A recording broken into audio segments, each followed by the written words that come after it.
శివుడికి అందరికంటే ఎవరిష్టమో మీకు తెలుసా? ఇదే సందేహం నందికి వచ్చి, మహాదేవా, ఈ సృష్టిలో మీకు ఎవరంటే ఎక్కువ ఇష్టం అని అడుగుతాడు. శివుడు నవ్వి, నంది, నాతో ఇన్నేళ్లుగా ఉంటున్నావు కదా, నీవే చెప్పాలి అంటాడు. అప్పుడు నంది, మాత పార్వతీదేవినే కదా స్వామి అంటాడు. శివుడు కాదు అంటాడు. మీ పెద్ద కుమారుడు కార్తికేయనా అని అడిగితే శివుడు లేదు అంటాడు. మరి గణేశుడా పరమేశ్వరా అని అడిగితే అదీ కాదు అంటాడు.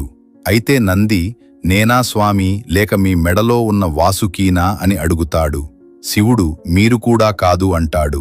చివరకు నంది, నా వల్ల కాదు, మీరే చెప్పండి స్వామి అని వేడుకుంటాడు.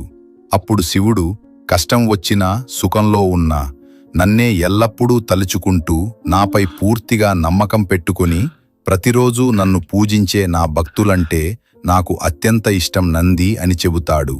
ఫ్రెండ్స్, ఓం నమః శివాయ అని కామెంట్ చేయండి.